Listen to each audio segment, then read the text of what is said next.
When did making plans get this complicated? It's time to streamline with WhatsApp, the secure messaging app that brings the whole group together. Use polls to settle dinner plans. Send event invites and pin messages so no one forgets Mom's 60th. And never miss a meme or milestone. All protected with end-to-end encryption. It's time for WhatsApp. Message privately with everyone. Learn more at whatsapp.com. This episode is brought to you by Jack Daniels. Jack Daniels and music are made for each other. They share a rhythm in the craft of making something timeless, while being a part of legendary nights. From backyard jams to sold-out arenas, there's a song in every toast. Please drink responsibly. Responsibility.org. Jack Daniels and Old No. 7 are registered trademarks. Tennessee whiskey, 40% alcohol by volume. Jack Daniel Distillery, Lynchburg, Tennessee. At Sierra, discover great deals on top brand workout gear, like high-quality walking shoes, which might lead to another discovery. 40,000 steps, baby. Who's on top now, Karen? You've taken the office step challenge a step too far. Don't worry, though. Sierra also has yoga gear. It might be a good place to find your zen. Discover top brands at unexpectedly low prices. Sierra, let's get moving.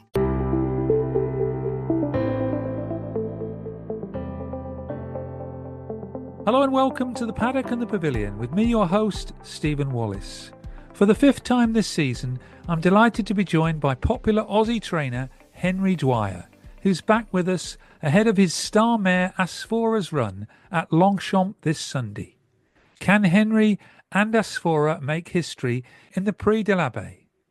Whatever the outcome, Henry has been a breath of fresh air over the past two European racing summers.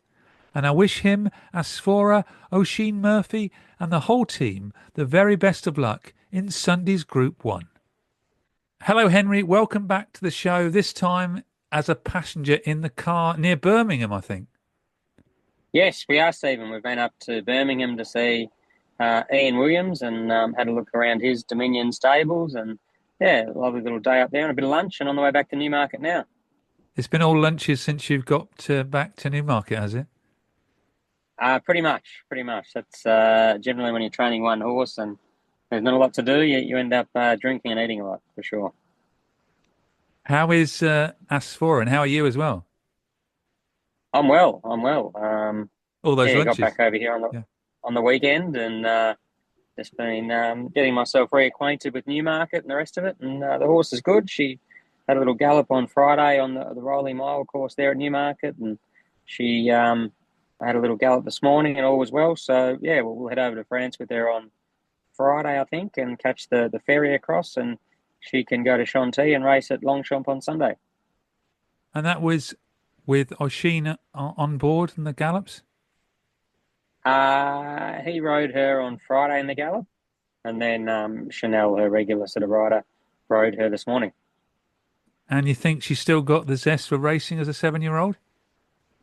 Yeah, for sure. She just needs a sort of a dry track, which is a big if, because as we know, France on Arc weekend tends to be a bit sloppy, but forecast was good. There's been a bit of rain forecast now, but we're just hoping that we don't get too much and we can get a track that's conducive to her showing her best. I bet you're busy watching all those French weather apps. Yeah, it's a little bit tricky because fraught with danger when you're trying to decipher the English from the French. There's about 5 different Longchamps in France, so you got to pick the right one. And but as we know with weather forecasters, they're probably more often wrong than right. So you just take it with a grain of salt and hope for the best. Well, it is a forecast, isn't it? 7th in the Flying 5 Stakes, beaten 2 3/4 lengths by Arizona Blaze. Did the track conditions, as you say, beat her? I would suggest so. Yeah, she came out of the race like she hadn't been knocked around too much. She just, the feedback was that she didn't handle it again, which we know. But sadly, when you're at that level of horse, there's not too many races to run in, and you just have to run regardless. Otherwise, you're not going to run anyway. Because you were confident before the race that she was in the best of health. Yeah, and she was, and she is. But very ground dependent. So hopefully we can get a dry track, Stephen. So you did end up getting to the Curragh? Yeah, I ended up catching a flight over the day before and landing at lunchtime on the day of. So I think I landed about 1 o'clock and got out to the races by 3 o'clock and She raced at 3:40, so probably wasn't worth the trip with the end result. But I would have been kicking myself if she had won and hadn't have been there. So I thought I'd better go.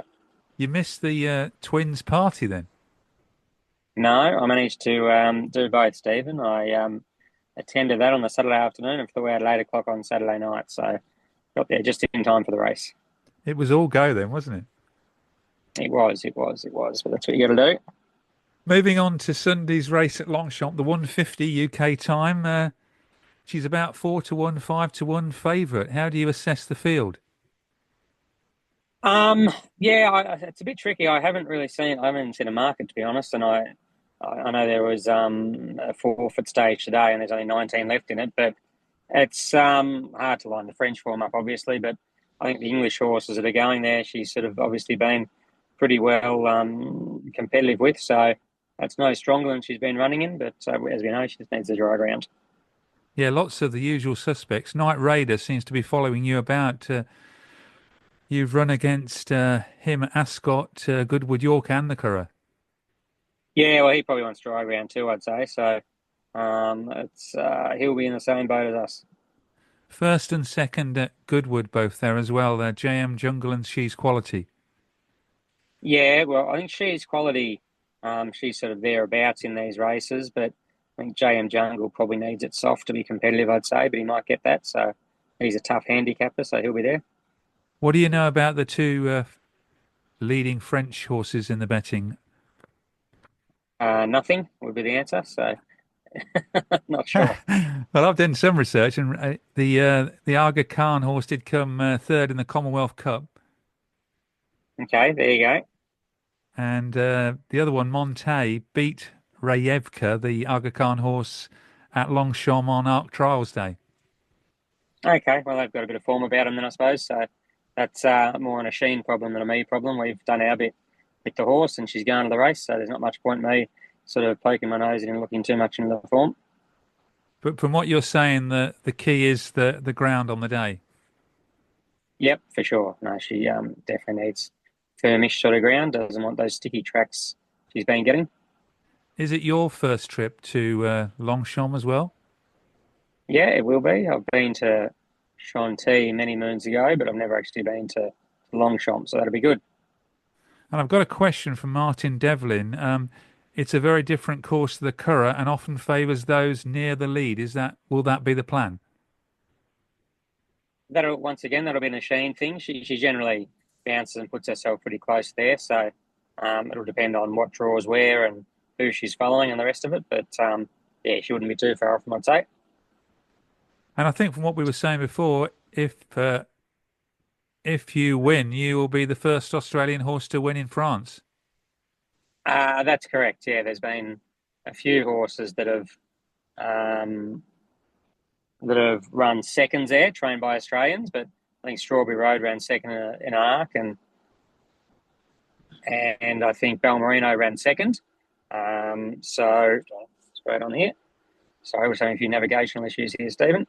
And I think a couple of horses from Australia have been transferred to trainers over there. I think Luca Kamani won a race with Starcraft, but yeah, no Australian trained horses has ever actually won there. So that'll be something.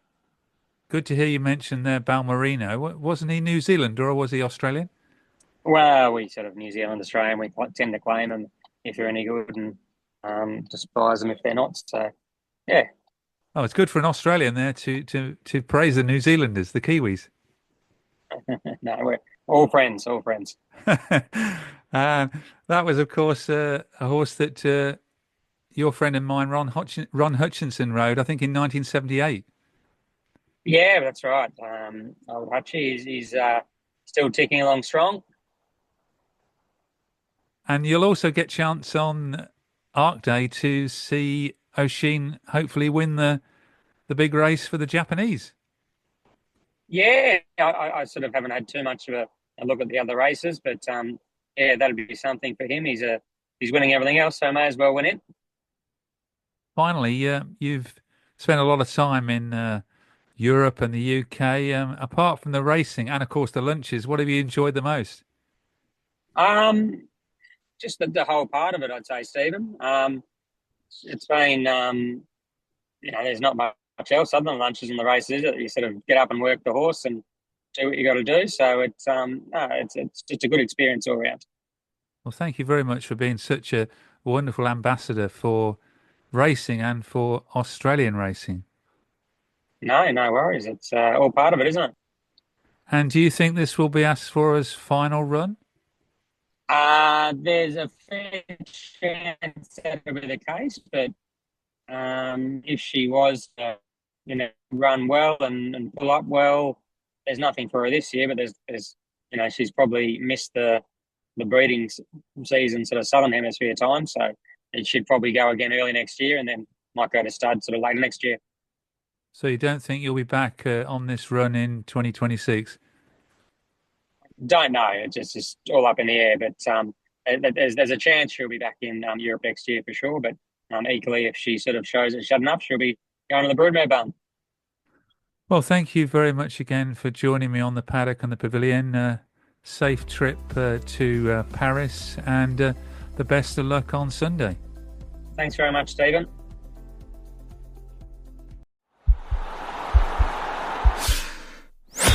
This podcast is part of the Sports Social Podcast Network.